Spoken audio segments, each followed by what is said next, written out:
नमस्कार साथियों, स्वागत है आप सभी का एक बार फिर से नीरज कैरियर इंस्टीट्यूट की इस हिंदी क्लास में। आइए आज हम चर्चा करते हैं भर्ती परीक्षाओं के सबसे चहेते टॉपिक समास की। जितनी भर्ती परीक्षाएं होती हैं हिंदी से जुड़े, अगर उसमें प्रश्न आते हैं तो और किसी से प्रश्न आए ना आए अलग चीज है, लेकिन समास से 2 से 3 प्रश्न हर हाल में पूछ लिए जाते हैं। आइए आज हम समास पर ही चर्चा करते हैं। समास का शाब्दिक अर्थ होता है संक्षिप्त करना, अर्थात कोई चीज बड़ी है उसे छोटे में लिखना, संक्षेप में लिखना। संक्षेप मतलब क्या होता है? छोटा करना। संक्षिप्त करने मतलब होता है छोटा करना। अब इसका अगर हम अर्थ जाने, वैसे समास का अर्थ होता है शब्दों को आस पास बिठाना। दो अलग अलग शब्द या पद हैं जो दूर दूर हैं, उनको इकट्ठा करके एक में लिख देना, उसे कहा जाता है समास। परिभाषा देखिए, दो या दो से अधिक शब्दों या पदों, शब्द और पद लगभग एक होते हैं, उनमें थोड़ा सा अंतर होता है।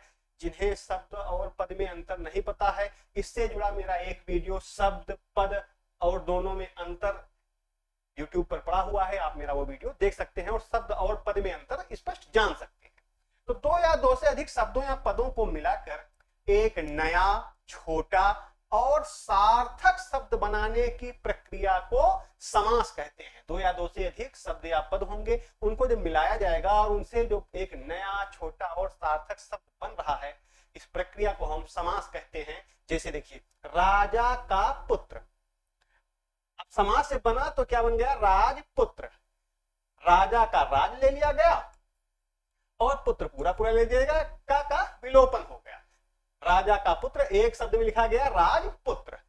गृह में प्रवेश, घर में प्रवेश, गृह में प्रवेश, क्या हो गया? एक शब्द गृह प्रवेश। ये ले लिया गया गृह और ये ले लिया गया प्रवेश। देखिए, गृह और प्रवेश में का लोप हो गया, नया शब्द बना गृह प्रवेश। जो हमारा समास से शब्द बना वो बना गृह प्रवेश। इस तरीके से हमने देखा कि दो अलग अलग पद हैं जिनमें विभक्तियां भी हैं, उनको विभक्तियों को हटा दिया गया और उन दोनों पदों को एक में करके लिख दिया गया। इस प्रक्रिया को समास कहते हैं। आगे देखिए, अगर हम इसको एक दूसरी परिभाषा के रूप में लिखना चाहें तो हम दूसरी परिभाषा में लिख सकते हैं कि दो या दो से दो पदों के मध्य, अब पद आप जान ही रहे हैं कि शब्द क्या है और पद क्या है, आपको पता ही है कि कोई विशेष अंतर नहीं है, हल्का सा अंतर है केवल। जब स्वतंत्र रूप से लिखा जाता है तो शब्द कहे जाते हैं, और जब वही शब्द किसी वाक्य के अंतर्गत शामिल होता है तो उस शब्द को पद कहा जाता है। अर्थात अगर शब्द स्वतंत्र है तो उसे शब्द कहेंगे, लेकिन अगर वो किसी वाक्य का हिस्सा है तो उसे हम पद कहते हैं। दो पदों के मध्य प्रयुक्त कारक विभक्ति अव्यय पदों को हटाकर, जैसे आपने देखा है पहले राजा का पुत्र, गृह में प्रवेश, तो जो कारक पद हैं, विभक्ति हैं, अव्यय हैं, इनको हटा दिया जाए तो और उन्हें पास पास लिख दिया जाए तो उसे क्या कहता है? कहते हैं समास कहते हैं। दो पदों के मध्य प्रयुक्त विभक्ति अव्यय पदों को हटाकर उन्हें पास पास लिख देना समास कहलाता है। अब समास का अध्ययन करने से पहले जरूरी है कि उसमें आने वाले कुछ महत्वपूर्ण शब्दों को हम जान ले पहले, तब हम जाने कि समास के कितने भेद होते हैं, उनके क्या उदाहरण हैं, हम उसे कैसे स्पष्ट करेंगे। उसके पहले हम समास में आने वाले उन महत्वपूर्ण शब्दावलियों को जानते हैं। जैसे देखिए, समासिक पद या समस्त पद, समास के नियमों से बने शब्द को समासिक पद या समस्त पद कहते हैं। जैसे राजा का पुत्र बराबर राजपुत्र। अब राजपुत्र जो है, राजा का पुत्र बराबर राजपुत्र। अब ये जो राजपुत्र शब्द है, इसे हम समासिक पद या समस्त पद कहेंगे। फिर है पूर्व पद व उत्तर पद। समस्त पद के पहले पद को पूर्व पद, जैसे ये देखिए, राजपुत्र का जो राज है इसे हम कहेंगे पूर्व पद, इसे हम कहेंगे पूर्व पद। और दूसरे या अंतिम पद को उत्तर पद कहते हैं। जो पुत्र है उसे हम कहेंगे उत्तर पद, उत्तर पद। और राज को क्या कहेंगे? राज को हम कहेंगे पूर्व पद। पहले वाला पद पूर्व पद, बाद वाला पद उत्तर पद। और समास विग्रह, समस्त पद में योजक अव्यय पदों को पुनः लिख देना समास विग्रह कहलाता है। राजपुत्र को हम फिर से तोड़ दें और ये हो जाए राजा का पुत्र, तब हम क्या कहेंगे? ये समास का क्या है? विग्रह हो गया, समास का विग्रह हो गया। ठीक, इसमें अव्यय पदों को जोड़ दिया गया। जैसे देखिए, उदाहरण के माध्यम से स्पष्ट हो जाएगा अभी। जैसे देखिए, समस्त पद है हवन सामग्री। समस्त पद क्या है? हवन सामग्री। अब हवन सामग्री में पूर्व पद हवन, उत्तर पद सामग्री और अगर समास विग्रह इसका बना तो बनेगा हवन के लिए सामग्री। हवन के लिए सामग्री अलग अलग है शब्द, इनसे जब हम समास बनाते हैं तो बनता है हवन सामग्री। इसका पूर्व पद हवन और उत्तर पद सामग्री होता है। उसी तरीके से दूसरा उदाहरण देखिए, समस्त पद है चरण कमल। पहला पद पूर्व पद चरण, उत्तर पद कमल, और जो इसका समास विग्रह होगा वो होगा कमल के समान चरण। तो ये है समास विग्रह। इसको जब तोड़ दिया गया तो ऐसे हो जाएगा, और जब इसको समस्त पद में लिखेंगे तो उसे हम समस्त पद या समासिक पद कहेंगे। इसको इसलिए पहले बता दिया गया क्योंकि ये बराबर जब हम समास के भी भाग पढ़ेंगे, उसके अंग पढ़ेंगे, तो उसमें ये शब्द बार बार आते रहेंगे, इसीलिए इसका अध्ययन पहले से करना जरूरी होता है। आइए हम देखते हैं समास के कितने भेद हैं, इसकी हम चर्चा करते हैं। अब समास के कुल भेद हैं 6।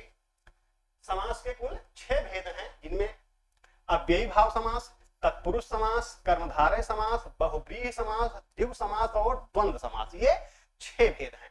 कहीं कहीं पर आप पढ़ने में पाएंगे कि कुल 4 भेद हैं। उसमें क्या करते हैं कि तत्पुरुष समास के अंतर्गत कर्मधारय और द्विगु समास को जोड़ देते हैं। कर्मधारय और द्विगु समास को क्या करते हैं, जोड़ देते हैं। ये कहते हैं कि ये तत्पुरुष समास के अंतर्गत ही आ जाएगा, और ये काट देते हैं, ये काट देते हैं, तब कितना बचता है 1 2 3 और 4। तब वो कहते हैं कि समास केवल 4 ही। लेकिन हम जो अध्ययन के लिए जो हम पढ़ रहे हैं, जिसके माध्यम से हम अपनी नौकरी पाएंगे, हमारा जो ज्ञानार्जन हो रहा है, जो सुलभता है पढ़ने में, उसके अनुसार हम समास के कुल 6 भेद ही पढ़ते हैं, 4 भेद नहीं पढ़ते। जानते रहिए कि 4 भेद भी कहीं कहीं पढ़ने मिलता है, लेकिन जब हम पढ़ते हैं तो हम 6 भेद ही पढ़ते हैं। अब देखिए पदों की प्रधानता के आधार पर, क्योंकि आप पहले ही जान चुके हैं कि इसमें 2 पद होते हैं, पूर्व पद और उत्तर पद। अब देखिए अगर पदों की प्रधानता के आधार पर हम इसका वर्गीकरण करें तो पूर्व पद प्रधान अगर होगा तो अव्ययी भाव, अव्ययी भाव समास में, अव्ययी भाव समास में पूर्व पद क्या होगा, प्रधान होगा। जबकि तत्पुरुष, कर्मधारय और द्विगु, मैंने पहले ही बताया कि एक तरीके के होते हैं, इसीलिए इनको एक में शामिल किया गया था। ये होते हैं उत्तर पद प्रधान वाले समास, इनका उत्तर पद प्रधान होता है, इसीलिए इनको तीनों को एक में रखा गया है। दोनों पद, द्वंद्व समास में दोनों पद प्रधान होते हैं। जबकि बहुव्रीहि समास एक ऐसा समास होता है जिसका कोई भी पद प्रधान नहीं होता, कोई तीसरा पद होता है जो कि प्रधान होता है। तो देखिए इसीलिए वहां पर जो विद्वान लोग कहते हैं कि 4 केवल ही हैं, वो 4 ऐसे बताते हैं कि पूर्व पद प्रधान 1, उत्तर पद प्रधान 2, दोनों पद प्रधान 3 और दोनों पद अप्रधान 4। कुल 4 तरीके के हुए। वो तत्पुरुष में ही कर्मधारय और द्विगु समास को ए बी करके काखा करके बांट देते हैं। वो कहते हैं कि कुल 4 ही हैं, लेकिन हम कुल का अध्ययन करेंगे वो 6 को मानकर अध्ययन करेंगे कि समास के कुल 6 भेद होते हैं। समास का पहला भेद है अव्ययी भाव समास। अव्ययी भाव समास, जिस समास का प्रथम पद, जिस समास का प्रथम पद अव्यय या उपसर्ग हो, जिस समास का प्रथम पद अव्यय या उपसर्ग हो और द्वितीय पद संज्ञा हो। पहला पद क्या हो, अव्यय हो या उपसर्ग हो, और दूसरा पद संज्ञा हो, उसे अव्ययी भाव समास कहते हैं। और क्या होता है, अव्ययी भाव समास का प्रथम पद प्रधान होता है। यह प्रधान पद सदैव एक सा रहता है, अर्थात इसमें लिंग, वचन, काल और कारक के कारण कोई बदलाव नहीं आता है, क्योंकि उपसर्ग और प्रत्यय, जब अव्यय और उपसर्ग की जब आप पढ़ाई करेंगे, अव्यय को मैंने पहले ही पढ़ाया है, आप देख सकते हैं उसके वीडियो, तो उसकी शर्त यही होती है कि अव्यय वे शब्द होते हैं जिन पर लिंग, वचन, काल और कारक का कोई प्रभाव नहीं पड़ता है। तो ये अव्ययी भाव समास के अंतर्गत आते हैं। उदाहरण देखते हैं इसका। अव्ययी भाव समास में देखिए 2 प्रकार के अव्ययी भाव समास के आपको शब्द मिलेंगे। एक अव्यय पद प्रधान, अव्यय पद पूर्व होगा, एक में अव्यय पद पूर्व होगा और एक में अव्यय पद बाद में लगेगा। अधिकतर आपको जो भी शब्द मिलते हैं पढ़ने के लिए वो अव्यय पद पूर्व वाले ही मिलते हैं। नाम पद जो दूसरा होता है जिसमें अव्यय पद बाद में होता है उसे नाम पद पूर्व कहते हैं। ये आपको बहुत ही कम मिलता है। आइए देखते हैं, जैसे प्रत्येक, प्रतिधन एक, इसमें प्रति क्या है, प्रति जो है ये प्रधान पद है, पूर्व पद प्रधान है और शब्द क्या बना, प्रत्येक। आजीवन, आ प्लस जीवन, जीवन भर इसका अर्थ और शब्द बना आजीवन, एक में लिखा गया। यथार्थ, समास विग्रह होगा यथा धन अर्थ, अर्थात अर्थ के अनुसार, वास्तविकता के अनुसार। लाजवाब, ला धन जवाब, मतलब बिना जवाब के उसने बोला और सबको लाजवाब कर दिया, मतलब किसी के पास उसकी बात का कोई जवाब नहीं था। फिर देखिए बाकायदा, बाधन कायदा, कायदे के साथ बाकायदा एक नोटिस जारी की गई, मतलब कायदे के साथ एक नोटिस जारी की गई किसी बात पर। बेकसूर, बेकसूर, बेधन कसूर, बिना कसूर के, बिना किसी अपराध के जो शब्द होगा प्रयोग किया जाता है उसके लिए हम प्रयोग करते हैं बेकसूर, उसे बेकसूर बाइज्जत बरी किया गया। ठीक, अब अगर हम नाम पद प्रधान की बात करें जिसका हम प्रयोग बहुत कम करते हैं, इसके उदाहरण भी बहुत कम मिलते हैं, तो नाम पद प्रधान में देखिए ये विवाहोपरांत, यहां पर नाम पद पहले आ गया और जो अव्यय है उपसर्ग है वो बाद में लगा। विवाह प्लस उपरांत, यहां पर अव्यय ये है, लेकिन अव्ययी भाव समास क्या कहता है कि अव्यय और उपसर्ग प्रथम पद में आते हैं, संज्ञा द्वितीय पद होती है, लेकिन यहाँ उल्टा भी हो जाता है और इसे हम कहते हैं नाम पद पूर्व अव्ययी भाव समास। अगर ऐसा उदाहरण मिले तो आप गलत करके ना आइएगा, ये भी अव्ययी भाव समास का ही उदाहरण है। विवाह उपरांत, विवाह प्लस उपरांत, विवाह के बाद, मृत्युपरांत, मृत्यु के उपरांत, मृत्यु प्लस उपरांत, मृत्यु के बाद, या विवाहेतर, विवाहेतर है विवाह से इतर, विवाह से अलग। ये ऐसे शब्द हैं जो कि नाम पद पूर्व अव्ययी भाव समास के उदाहरण हैं, अव्ययी भाव समास के ये शब्द ऐसे ही मिलेंगे। इसके अलावा यदि किसी संज्ञा या अव्यय पद की आवृत्ति होती है, बार बार वे दोहराए जाते हैं, ऐसे स्थान पर अव्ययी भाव समास होता है। जैसे पल पल, द्वार द्वार, वह द्वार द्वार भिक्षा मांगता, मतलब कई दरवाजों पर वो भिक्षा मांगता। हाथों हाथ, उसका लाया सामान हाथों हाथ बिक गया, बाजार में जैसे ही सामान आया हाथों हाथ बिक गया, मतलब हर हाथ में बराबर, हाथ से हाथ साथ साथ बटते हुए चला गया। कानों कान, किसी को इस बात की कानों कान खबर नहीं हुई, मतलब किसी भी कान को इस बात की कोई खबर नहीं हुई। ये सब किसके उदाहरण हैं? ये सब अव्ययी भाव समास के उदाहरण हैं। अगर किसी शब्द की आवृत्ति बार बार हो रही है तो क्या होगा, वो शब्द अव्ययी भाव समास का उदाहरण होगा। ठीक, आइए हम अगले समास पर चर्चा करते हैं जिससे सबसे ज्यादा प्रश्न पूछे जाते हैं और सबसे ज्यादा परेशान भी करने वाला समास यही होता है, क्योंकि इसमें विभक्तियां होती हैं और बहुत से लोग विभक्तियों में गलती कर जाते हैं। हमारा दूसरा समास है तत्पुरुष समास। तत्पुरुष समास का द्वितीय पद प्रधान होता है। तीन समास ऐसे होते हैं जिनका द्वितीय पद प्रधान होता है, तत्पुरुष समास, कर्मधारय समास और द्विगु समास। तो उसमें पहला है तत्पुरुष समास। अब तत्पुरुष समास क्या है? जिस समास का द्वितीय पद प्रधान होता है और दोनों पदों के मध्य कारक विभक्ति का लोप होता है। कारक विभक्ति का लोप होता है, अर्थात अगर इसका हम समास विग्रह करें तो उसमें कारक विभक्ति आ जाती है, उसे तत्पुरुष समास कहते हैं। इस समास का एक अन्य नाम कारक तत्पुरुष समास होता है, क्योंकि इस समास में कारक विभक्तियों का प्रयोग किया जाता है। अब देखिए इसके भेद कितने होते हैं, यही एक समास है, इसके अलग अलग भेद भी खूब मिलते हैं, सबका अध्ययन करना आवश्यक होता है क्योंकि सबसे प्रश्न पूछे जाते हैं। ये है इस समास का सामासिक विग्रह करते समय कर्ता, देखिए कर्ता गलत लिख गया है, कर्ता व संबोधन को छोड़कर शेष 6 कारकों कर्म, करण, संप्रदान, अपादान, संबंध और अधिकरण की विभक्तियों का प्रयोग किया जाता है। कुल 8 विभक्तियां होती हैं जिनमें कर्ता और संबोधन, इनका दोनों का प्रयोग नहीं होता है, बाकी 6 विभक्तियों का प्रयोग होता है। उनसे हम तत्पुरुष समास के उदाहरण बनाते हैं। जैसे देखिए अब कर्म कारक तत्पुरुष समास से क्या बनेगा, इसमें विभक्ति होती है को, उदाहरण बनता है वन गमन, वन को गमन, यहां पर बीच में शब्द क्या आया, को।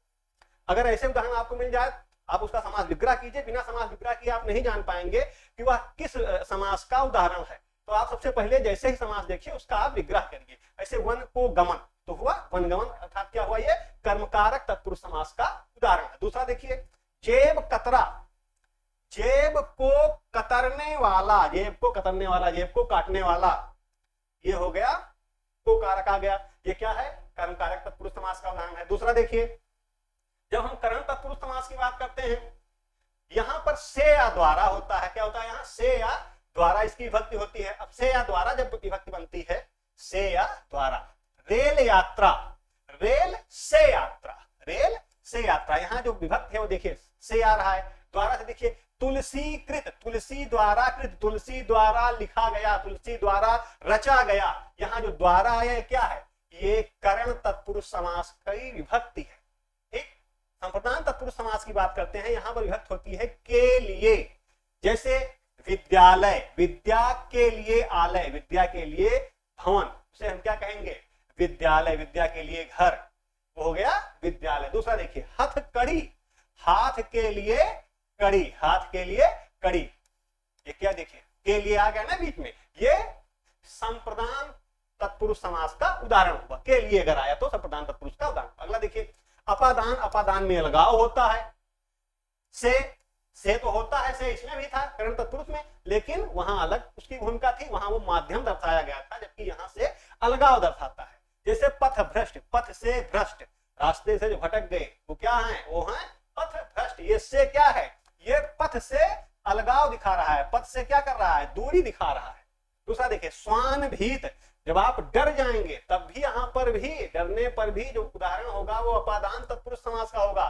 स्वान से भीत, स्वान से डर, कुत्ते से डरा हुआ, अगर कुत्ते से आपको डर लग गया तो आप कुत्ते से दूर हो गए, और जैसे ही आप दूर हुए तुरंत अलगाव हो गया, अपादान का उदाहरण हो गया।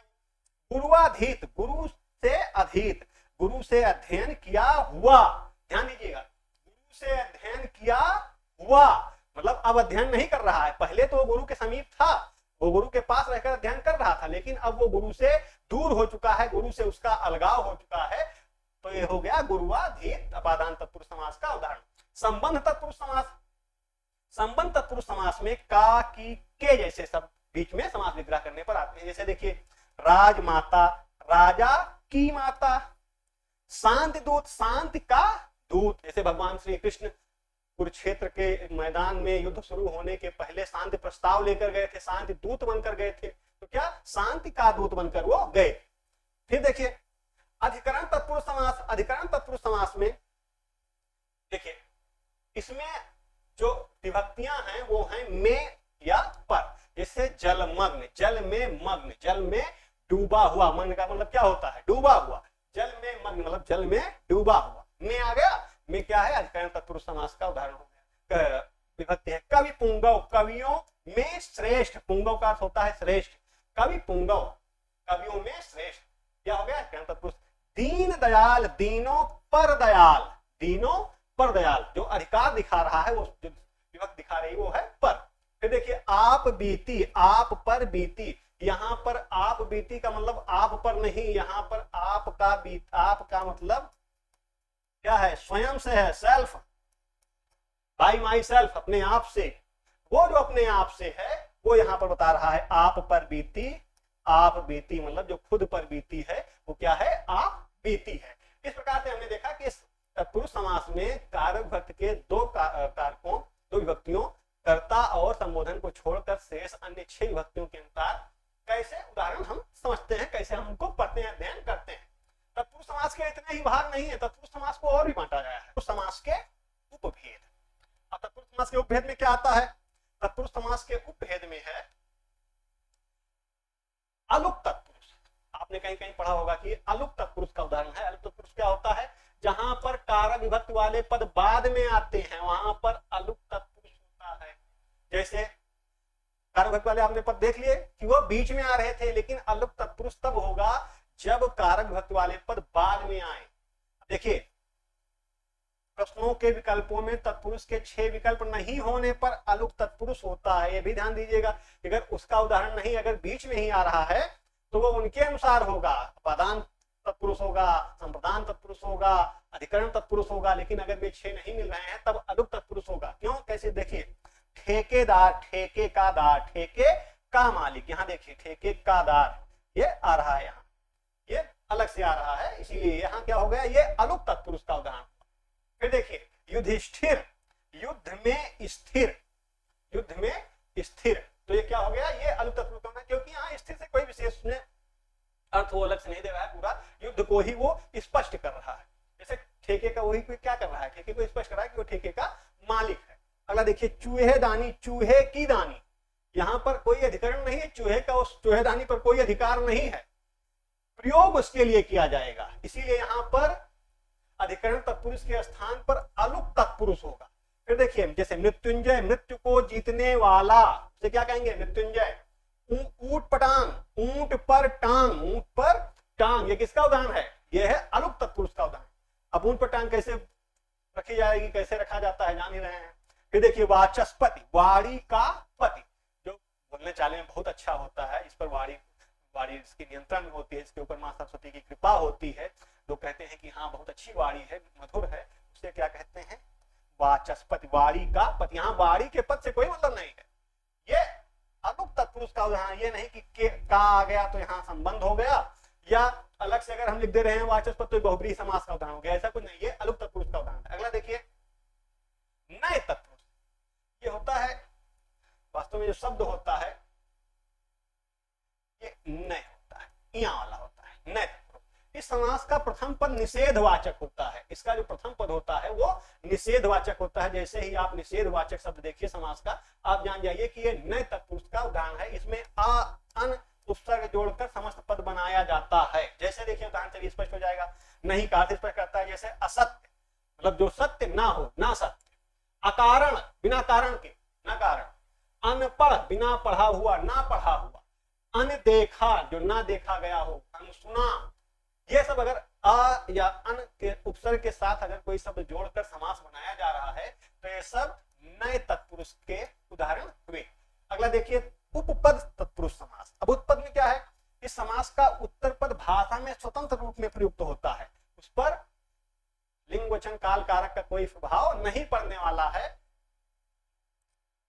कि और प्रत्यय के रूप में प्रयोग होता है, इसमें उपसर्ग नहीं, यहाँ पर क्या कैसे प्रयुक्त होता है, ये प्रत्यय के रूप में प्रयोग होता है। जैसे लकड़हारा, लकड़ी काटने वाला, लकड़ी काटने वाला। फिर देखिए राजनीतिक, राजनीतिक मतलब क्या हुआ, राजनीति करने वाला। देखिए प्रत्यय कहाँ कैसे प्रयोग हो रहा है, जैसे ये लकड़हारा, ये जो हारा शब्द है ये क्या है, ये प्रत्यय है, आप इसकी जगह कोई दूसरा प्रयोग कर सकते हैं। जैसे देखिए राजनीतिक, आप दूसरा क्या बना सकते हैं, आप लिख सकते हैं राजनीतिक की जगह नीतिज्ञ।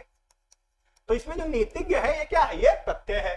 स्वर्णकार, स्वर्ण का कार्य करने वाला, सोने का कार्य करने वाला स्वर्णकार, आपकी जगह कर्मकार, चमत्कार भी लिख सकते हैं। कष्टप्रद, कष्ट प्रदान करने वाला, कष्ट देने वाला क्या है, कष्टप्रद, ये क्या है, उपपद तत्पुरुष समास का उदाहरण। फलदायी, फल देने वाला, फल देने वाला क्या है, फलदायी। जीवन देने वाला, जीवनदायी। तो एक इसका उदाहरण है, ये उपपद तत्पुरुष समास का उदाहरण है। इस तरीके से हमने एक और इसका चौथा भी है, इसके तीन को हमने अध्ययन कर लिया है। चौथा पद देखिए, चौथा पद है लुप्त पद।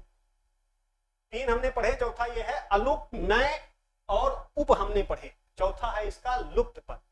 यही समास लंबा हो जाता है। इस समास के में कारक विभक्त के साथ कुछ अन्य पदों का भी लोप हो जाता है। कारक विभक्त का तो लोप होता ही है, कुछ अन्य पदों का भी लोप हो जाता है, इसीलिए हम इसको लुप्त पद तत्पुरुष समास कहते हैं। जैसे देखिए रेलगाड़ी, रेलगाड़ी, अब केवल रेल प्लस गाड़ी नहीं होगा, यहाँ आप ये अगर लिख दिए रेल प्लस गाड़ी बराबर रेलगाड़ी तो वह क्या हो गया, ये गलत है। सही क्या है, रेल पर चलने वाली गाड़ी, रेल पर चलने वाली गाड़ी। रेल क्या है, रेल मतलब पटरी, जो पटरी बिछाई होती है, जब उस पर जो चलने वाली गाड़ी होती है उसे हम रेलगाड़ी कहते हैं। अब देखिए विभक्ति क्या है, विभक्ति है पर, ये है विभक्ति। लेकिन चलने वाली ये जो पद है ये क्या है, लुप्त पद, इसका भी लोप हो गया। दूसरा देखिए बैलगाड़ी, बैलों के द्वारा चलने वाली गाड़ी। अब ये नहीं कि बैल पर चलने वाली गाड़ी हो गया, बैल पर चलने वाली गाड़ी नहीं हुआ, बैलगाड़ी का अर्थ हुआ बैलों के द्वारा चलने वाली गाड़ी। अब के क्या है, के विभक्ति है, और द्वारा चलने वाली ये लुप्त पद है, इनका लोप हो गया समास बनाते समय। वायुयान, वायु में उड़ने वाला यान, हवाई जहाज मतलब हवा में उड़ने वाला जहाज, वायु में उड़ने वाला यान। अब यहाँ पर क्या हुआ, में क्या है, ये विभक्ति है, इसका लोप हुआ, और उड़ने वाला ये लुप्त पद हो गया। दही बड़ा, दही में डूबा हुआ बड़ा, दही और बड़ा नहीं, ध्यान दीजिएगा, बहुत से लोग दही बड़ा को दही और बड़ा मान लेते हैं और उनके अनुसार ये द्वंद्व समास हो जाता है, लेकिन दही बड़ा तत्पुरुष समास का ही उदाहरण है, लुप्त पद तत्पुरुष समास का उदाहरण है, ध्यान दीजिएगा इस पर। अगला देखिए, अगला है गुड़धानी, गुड़ में मिली हुई धानी, गुड़ में मिली हुई धानी, उसे क्या कहते हैं, गुड़धानी। में यहाँ क्या है, में विभक्ति है और मिली हुई लुप्त पद है। इस तरीके से हमने तत्पुरुष समास का अध्ययन किया। तत्पुरुष समास के अंतर्गत हमने 6 कारक विभक्तियों से बनने वाले शब्दों, उनके उदाहरण उदाहरणों को हमने जाना और उसके अनुसार तत्पुरुष समास के 4 उपभेदों, अलुप्त तत्पुरुष, नए तत्पुरुष, उपपद तत्पुरुष और लुप्त पद तत्पुरुष, इनके चारों को हमने अध्ययन किया। अब हम अगले समास पर अध्ययन करेंगे जिसका नाम है कर्मधारय समास। कर्मधारय समास का भी तत्पुरुष समास के अनुसार ही दूसरा पद उत्तर पद प्रधान होता है। आइए हम इसके बारे में अध्ययन करते हैं, जानते हैं क्या है कर्मधारय समास। कर्मधारय समास, जिस समास का पहला पद असंख्यावाची विशेषण, असंख्यावाची विशेषण, असंख्यावाची विशेषण इसलिए कह दिया गया है क्योंकि जब अभी आप द्विग समास का अध्ययन करेंगे तो उसका पहला पद संख्यावाची होता है और विशेषण दोनों होते हैं, इसीलिए इसे हम असंख्यावाची विशेषण कह दे रहे हैं। और जब द्विग का अध्ययन करेंगे तो उसे हम संख्यावाची विशेषण कहते हैं। तो जिस समास का पहला पद पूर्व पद असंख्यावाची विशेषण और दूसरा पद संज्ञा हो तथा समस्त पद में विशेषण विशेष या उपमान उपमेय का योग होता है, सबसे महत्वपूर्ण बिंदु।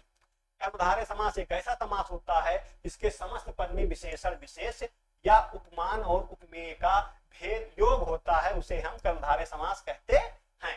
कर्मधारय समास का भी दूसरा पद उत्तर पद क्या होता है, प्रधान होता है। उदाहरण के माध्यम से देखते हैं, जैसे महात्मा, महान है जो आत्मा, इसमें दूसरा पद क्या है, दूसरा पद है आत्मा। यहां पर आत्मा की विशेषता बताई जा रही है कि वो कैसी है, वो महान है। तो ये क्या हो गया, ये कर्मधारय समास। जैसे कापुरुष, कायर है जो पुरुष, उत्तर पद प्रधान है पुरुष, इसकी जगह पर महापुरुष भी हो सकता है, महान है जो पुरुष, लेकिन यहाँ पर क्या है कापुरुष विशेष, कायर विशेष, पुरुष विशेषता क्या है कि वो कायर है। वीर बाला, वीर है जो बाला, वह लड़की वह कन्या जो वीर है, उसके लिए क्या प्रयोग किया गया, एक शब्द में वीर बाला। अधपका, आधा जो पका हुआ है जो, उसे हम क्या कहेंगे, अधपका। जो पूरी तरीके से नहीं पका है, आधा ही पका है, उसे हम कहेंगे अधपका। अधपका, यहाँ भी पका तो है लेकिन विशेषता कैसी है उस पके की कि वो आधा ही पका है, अभी पूरी तरीके से पका नहीं है। अब कभी कभी संज्ञा पद पहला हो जाता है, विशेषण दूसरा पद हो जाता है। जैसे आपने देखा कि अव्ययी भाव समास में अव्यय उपसर्ग बाद में भी आ जाते हैं, अगर बाद में आते हैं तो उसे नाम पद कहते हैं। आपने देखा कि तत्पुरुष समास के अंतर्गत ही प्रत्यय आता है, उपसर्ग के साथ साथ प्रत्यय भी इसमें प्रयोग हो जाता है। अब देखिए यहाँ पर संज्ञा पद अभी आपने जो पढ़ा उसमें पहला पद विशेषण और दूसरा पद संज्ञा होता है, लेकिन कभी कभी ऐसा भी होता है कि पहला पद संज्ञा हो जाए और दूसरा पद विशेषण हो जाए। तब देखिए पुरुषोत्तम, पुरुष है जो उत्तम, यहाँ पर पुरुष क्या है, यहाँ पर पुरुष पहला पद है लेकिन उसकी विशेषता क्या है कि वह उत्तम है, विशेषण उसका क्या प्रयोग किया गया, उत्तम। दूसरा देखिए मुनिवर, मुनि है जो श्रेष्ठ, मुनि है जो श्रेष्ठ, उसे क्या कहेंगे, मुनि श्रेष्ठ। यहाँ पर संज्ञा पद पहला है और विशेषण दूसरा है। फिर देखिए अगला, कभी कभी ऐसा होता है कि विशेषण पदों का दोहराव हो जाता है, वहां पर भी विशेषण पदों के दोहराव होने पर भी कर्मधारय समास होता है। जैसे अगर किसी वैसे पद की समास दोहराव हो जाता है जो विशेषण ना हो तो अव्ययी भाव समास होता है। आपने पहले ही पढ़ा, जैसे हाथों हाथ, कानों कान, पल पल, ठीक। तो वहां क्या था, वहां अव्ययी भाव समास था। और यहाँ विशेषण पदों का अगर दोहराव हो जा रहा है तब फिर कर्मधारय समास होता है। जैसे लाल लाल, उसकी लाल लाल आंखें देखकर सब डर गए। काला काला, कुत्ता एकदम काला काला कुत्ता वहां एक आया। सफेद शक एक ही शब्द है। और नील भक, नील भक एक ही शब्द है। शक का अर्थ भी यहाँ क्या हुआ, यहाँ पर शक का अर्थ भी सफेद हुआ। कहीं कहीं झक नहीं मिलता है, सब छक सफेद कपड़ा पहने हुए था। नील भक, भक का अर्थ क्या हुआ, नीला ही हुआ। तो जब ऐसे विशेषण शब्दों का दोहराव होगा वहां पर भी कर्मधारय समास होगा। हम अगले समास का अध्ययन करते हैं। अगला समास है, ये भी द्वितीय पद प्रधान वाला समास है और इसका नाम है द्विग समास। परीक्षाओं में पूछा जाता है। मुझे लगता है कि ये समास ऐसा समास है जिसको सही लगाने में, सही टिक करने में बहुत ही कम लोग गच्चा खाते हैं। अधिकतर लोगों का ये सही हो जाता है। क्यों, इसमें देखिए इसके अर्थ से स्पष्ट हो जाएगा। अभी आप जान जाएंगे द्विग समास, जिस समास का प्रथम पद संख्यावाची विशेषण। इसीलिए मैंने जब कर्मधारय समास को पढ़ाया तो उसमें वही स्पष्ट कर दिया कि कर्मधारय समास का प्रथम पद विशेषण तो होता है लेकिन असंख्यावाची होता है, और द्विग समास का प्रथम पद संख्यावाची विशेषण होता है। जिस समास का प्रथम पद संख्यावाची विशेषण और द्वितीय पद संज्ञा होता है, ये दोनों चीजें वहां भी थी कर्मधारय समास में भी, लेकिन वहां पर ये असंख्यावाची विशेषण था, यहाँ संख्यावाची है। तो जिस समास का प्रथम पद संख्यावाची विशेषण और द्वितीय पद संज्ञा होता है उस समास को हम द्विग समास कहते हैं। इस समास का भी द्वितीय पद प्रधान होता है, द्वितीय पद इसका राजा होता है। जैसे अब आप देखिए द्विग समास का विग्रह क्या होता है, द्विधन गो, द्विधन गो। अर्थ इसका क्या हुआ, शाब्दिक अर्थ क्या हुआ, दो गायों का समूह समाहार, दो गायों का जो समूह है उसे हम द्विगु कहते हैं। अब जैसे देखिए द्विग समास का समस्त पद समूह का बोध कराता है, जो इसका समस्त पद होगा वो किसी एक के बोध नहीं कराएगा, वो किसी समूह का बोध कराएगा। अब समूह के बोध का उदाहरण इकलौता हो सकता है कि वो अपने समूह का एक ही है और पूरा वही है, तब वो क्या हो जाएगा, वो हो जाएगा समूह तो है लेकिन समूह में वो अकेले ही है, तो उसे भी हम द्विग समास के अंतर्गत ही अध्ययन करेंगे। जैसे देखिए उदाहरण हम इसका देखते हैं, एकांकी, तो नाटक तो है लेकिन नाटक कैसा है, एक अंक वाला नाटक है, उसे हम कहेंगे एकांकी। संख्या आ गई ना, एक। दुपट्टा, दो पट वाला वस्त्र, ऐसा वस्त्र जिसके दो पट हो उसे हम कहते हैं दुपट्टा।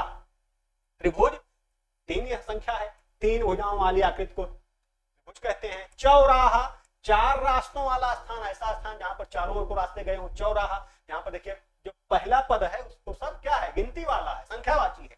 सप्ताह, 7 दिनों का समूह। आप और भी उदाहरण लिख सकते हैं, पंचवटी, पंचवटी, पंचवटी मतलब बरगद के 5 पेड़ों का समूह, वो क्या हो गया, पंचवटी हो गया। नवरत्न, नवरत्नों का समूह आप और लिख सकते हैं। अष्टछाप, आपने पढ़ा होगा अष्टछाप, ये भी क्या है, अष्टाध्यायी, अष्टाध्यायी आपने ये भी पढ़ा है, ये भी किसके उदाहरण है, द्विग समास के उदाहरण है। इसके अलावा आप गिनतियां देखते हैं जो संख्याएं हैं, 19, 29, 39, 49, 59, 69, 79, 89, 99, ये सब क्या है, ये सब द्विग समास के उदाहरण हैं। इसके अलावा 10, 20, 30, 40, 50, 60, 70, 80, 90, 100, ये सब क्या है, ये सब द्विग समास के ही उदाहरण हैं। ठीक, अगला देखिए जो संख्या, द्वंद्व समास पे दोनों पद प्रधान होते हैं। द्वंद्व समास, इस समास में दोनों पद प्रधान होते हैं उसे हम द्वंद्व समास कहते हैं। और दोनों समास, दोनों पद एक दूसरे का विलोम या विलोम जैसे होते हैं, विलोम ही हो ये जरूरी नहीं है, विलोम जैसे भी हो सकते हैं। जिस समास के समस्त पद के दोनों पद प्रधान हो और दोनों पद विलोम हो या विलोम जैसे हो उसे हम द्वंद्व समास कहते हैं। द्वंद्व पदों के मध्य अधिकांशतः योजक चिन्ह लगा होता है। जैसे ही आप योजक चिन्ह बीच में लगा देखिए, आराम से मार दीजिए, वो सही हो जाएगा द्वंद्व समास। कहीं कहीं ऐसा भी होता है नहीं लगा होता, योजक चिन्ह नहीं लगा होता, तब भी वहां पर द्वंद्व समास होता है। उदाहरण में आगे हम आपको बताएंगे कौन कौन से उदाहरण जैसे हो सकते हैं। जैसे देखिए माता पिता, माता और पिता, भला बुरा, भला और बुरा, कपड़ा और लत्ता, दाल रोटी, ये सब किसके उदाहरण हैं, ये सब द्वंद्व समास के उदाहरण है। उनमें योजक चिन्ह लगा हुआ है, देखिए योजक चिन्ह बीच में लगा हुआ है। जैसे ही आप योजक चिन्ह देखें आप तुरंत जान जाएं कि ये द्वंद्व समास का उदाहरण है। अब जब हम द्वंद्व समास का अध्ययन करते हैं तो द्वंद्व समास के भी भेद हैं। इसका पहला भेद है इतरेत्तर द्वंद्व समास, इतरेत्तर द्वंद्व समास। अब इतरेत्तर द्वंद्व समास में क्या होता है, समास में दोनों पदों के बीच और का प्रयोग होता है। अलग अलग शब्द आएंगे। इतरेत्तर द्वंद्व समास में दोनों पदों के बीच और शब्द का प्रयोग होता है और विलोम जैसे होते हैं, विलोम नहीं होता, विलोम जैसे होते हैं। माता पिता, दूध रोटी। अब यहाँ क्या हो गया, माता और पिता, दूध और रोटी। दूध का विलोम रोटी नहीं होता, ये आप भी जानते हैं। ये कह रहा है विलोम जैसे होते हैं, विलोम नहीं होता, विलोम जैसा हो सकता है लेकिन विलोम नहीं होता। जला भुना, जला और भुना, या तो जला हो या भुना हो, कोई तीसरा भी तो हो सकता है, गला हो सकता है, ये भी हो सकता है। आकाश पाताल, आकाश और पाताल। और फिर मध्य गिनती के अंक, इसके अलावा जो अन्य गिनतियां हैं जिनका हम पहले अध्ययन नहीं किए हैं, वो जितने भी होंगे वो इसके अंतर्गत आएंगे। फिर देखिए जैसे विकल्प, अब दूसरा है विकल्प द्वंद्व समास। इनमें विकल्प द्वंद्व समास के दोनों पदों के बीच या का प्रयोग होता है और सदैव विलोम होते हैं। जब या का अर्थ ही होगा, जो दूसरा आ रहा है वो अलग ही होगा उससे। तो यहाँ पर क्या कह रहा है, यहाँ पर विकल्प द्वंद्व समास में बीच में या का प्रयोग होता है योजक के स्थान पर। जैसे देखिए राजा रंक, राजा या रंक विलोम हो गया। सुर या असुर, भला या बुरा, यश या अपयश। शीतोष्ण, शीतोष्ण का हम जब समास विग्रह करेंगे तो ये आएगा शीत मतलब ठंडा, और या उष्ण, उसका लाभालाभ मतलब लाभ या अलाभ, मतलब जिसे हम कहते हैं हानि। लाभ या अलाभ मतलब लाभ या हानि। धर्माधर्म, धर्माधर्म क्या है? धर्म या अधर्म, धर्म या अधर्म। जब हम इसका संधि विच्छेद करेंगे तो धर्माधर्म मतलब धर्म प्लस अधर्म, तो जोड़कर क्या बन गया? धर्माधर्म। ये सब किसके उदाहरण है? ये सब द्वंद्व समास के उदाहरण है। तीसरा है समाहार द्वंद्व समास। इतरेतर में और जुड़ा, विकल्प में या जुड़ा और समाहास में आदि या इत्यादि अंत में आते हैं। ये सार्थक और निरर्थक शब्द भी होते हैं। जब सार्थक और निरर्थक शब्द वाले समास मिलते हैं तो वो सब द्वंद्व समास के उदाहरण होते हैं। इसका उदाहरण देखिए, इसके उदाहरण है जैसे कपड़ा लत्ता। अब कपड़ा तो कपड़ा है, कपड़ा लत्ता मतलब कपड़ा लत्ता। आज तो कपड़े का तो अर्थ है, लेकिन लत्ते का कौन सा अर्थ है जानिए। साग पात, साग पात आदि, लेकिन यहां पर अर्थ होगा लत्ता भी कपड़े का ही माना जाता है। साग पात मतलब यहाँ पर पात का मतलब पत्तियों से है, आप ऐसा नहीं इनकार नहीं कर सकते। साग पात आदि, आदि बाद में आ रहा है। कपड़ा लत्ता आदि, साग पात आदि। बहु बेटियां, बहु बेटियां आदि हो जाएगा, बहु बेटियां आदि। चाय वाय, अब देखिए यहां पर आ गया चाय वाय। पानी वानी, अब वानी कोई शब्द नहीं है, लेकिन पानी के साथ इसका प्रयोग किया जा रहा है। चाय के साथ वाय का प्रयोग किया जाता है, वाय का कोई अर्थ नहीं होता। ये क्या है? ये निरर्थक है, लेकिन प्रयोग किया जा रहा है। कंदमूल, कंदमूल का थोड़ा होता है मतलब कंदमूल आदि। कंद जो है वो मूल वाला जो हिस्सा होता है वही होता है। ये आदि बाद में आ रहा है, तो किसका उदाहरण हो गया? समाहार द्वंद्व समास का। हमारा अगला और छठवां उदाहरण है बहुब्रीहि समास। हमारा छठवां उदाहरण समास का भेद है बहुब्रीहि समास। बहुब्रीहि समास का देखिए, इसके हम परिभाषा देखते हैं तो इसकी परिभाषा है जिस समास के दोनों पद अर्थात समास पद अप्रधान होते हैं। कोई पद इसका प्रधान नहीं होता, ना पहला प्रधान होता है ना दूसरा प्रधान होता है, बल्कि उसके जगह पर कोई अन्य पद प्रधान होता है, उसे बहुब्रीहि समास कहते हैं। इसी में योग ऋण समास इसी शब्द में आते हैं। इतने भी योग ऋण शब्द हैं, यौगिक, रूढ़, यौगिक और योग रूढ़, तीन आपने पढ़ा होगा। उसमें जो योग रूढ़ शब्द हैं वो सब बहुब्रीहि समास में आएंगे। पर्यायवाची शब्द भी इसी समास में आते हैं। अभी देखिए उदाहरण के माध्यम से स्पष्ट होता है, जैसे लंबोदर। अब लंबोदर क्या है? लंबा है जिसका उदर, लंबा है जिसका उदर या लंबे उदर वाला। तो लंबा धन उदर ये दोनों पद, ना ये प्रधान है ना ये प्रधान है। उसके स्थान पर तीसरा पद प्रधान है। तीसरा पद क्या है? भगवान गणेश। लंबोदर का अगर हम कहीं लंबोदर पढ़ा मिलता है हमें तो हम जान जाते हैं कि ये भगवान गणेश के लिए प्रयोग किया गया है। बाकी लंबा उदर से उसका सीधे सीधे कोई मतलब नहीं है। कामारि, काम प्लस आरि, आरि का अर्थ होता है दुश्मन, शत्रु। ठीक, जानते रहिए कि आरि का क्या अर्थ होता है। कामारि, काम प्लस आरि अर्थात भगवान शंकर, क्योंकि उन्होंने कामदेव को भस्म कर दिया था इसीलिए उनको कामारि कहा जाता है। यहाँ पर तीसरा पद प्रधान हुआ, ना काम प्रधान है ना आरि प्रधान है। तीसरा देखिए रावणारि, रावण का आरि, रावण के दुश्मन, रावण के शत्रु भगवान राम जिन्होंने रावण का वध किया, ये तीसरा पद है। ये तीसरा पद क्या है? यही प्रधान है। चौथा देखिए शाखा मृग, ये उदाहरण आपको परीक्षाओं में मिलता है। शाखा मृग का उदाहरण आपको परीक्षाओं में मिलता है और इसे लोग मृग समझकर गलत कर देते हैं। शाखा मृग, शाखा प्लस मृग, ना शाखा प्रधान है ना मृग प्रधान है। मृग इसका तीसरा पद है जो कि है बंदर और शाखाओं पर, जिससे हिरण की खासियत होती है बहुत तेज दौड़ता है। वैसे ही बंदर जो है वो जब शाखाओं पर होता है तो बहुत तेज उस पर छलांग लगाता है, शाखा से उस शाखा, उस शाखा से उस शाखा, इसीलिए इसको बंदर का एक पर्यायवाची शाखा मृग है। समुद्र जा, समुद्र की पुत्री। हिम तनया, हिम की पुत्री। अर्क जा, वीणा पारी। अब वीणा पारी किसके लिए प्रयोग होता है? बीड़ी, वीणा पारी सरस्वती जी के लिए प्रयोग होता है। हिम तनया किसके लिए होता है? पार्वती जी के लिए होता है। समुद्र जा किसके लिए होता है? लक्ष्मी जी के लिए प्रयोग होता है। हंस वाहिनी सरस्वती जी के लिए। भूदान एक शब्द है, इसका प्रयोग होता है बहुब्रीहि समास में। दूरदर्शन, दूर का दर्शन मतलब टीवी, उसका प्रयोग होता है। ये जितने भी शब्द हैं ये सब बहुब्रीहि समास के उदाहरण है। इसके अलावा यदि हम सहित साथ में का अर्थ जहां सा या सा उपसर्ग लगाकर सामासिक पद बनाते हैं वहां भी बहुब्रीहि समास होता है। जैसे देखिए उदाहरण देखिए आप, जैसे उदाहरण है सपत्नीक, पत्नी के साथ, पत्नी के साथ। सकुशल, कुशलता पूर्वक, कुशलता से, ये क्या हो गया, कुशलता के साथ।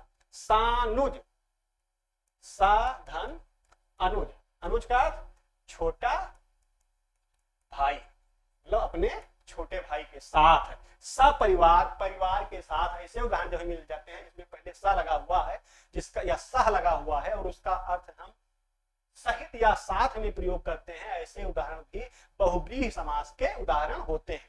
इस तरीके से हमने इस क्लास में हमने समास का एक विस्तृत अध्ययन किया। मुझे पूरी आशा है आपने इस क्लास को देखकर समास के बारे में अपने ज्ञान का वर्धन किया होगा और इसके माध्यम से आपने समास के 6 भेद हैं उनका अध्ययन किया होगा। एक एक भेद के अंतर्गत भी कई भेद हैं, जैसे तत्पुरुष में 2 प्रकार के हैं, तत्पुरुष में 6 जो विभक्तियां हैं उसके हैं, उसके अनुसार 4 उपभेद भी हैं, अलूप, नय, उपपद, तत्पुरुष। अव्ययी भाव समास में भी अव्यय पद पूर्व प्रधान अव्ययी भाव समास है और नाम पद पूर्व अव्ययी भाव समास है। द्वंद्व समास में भी आपको 3 मिले।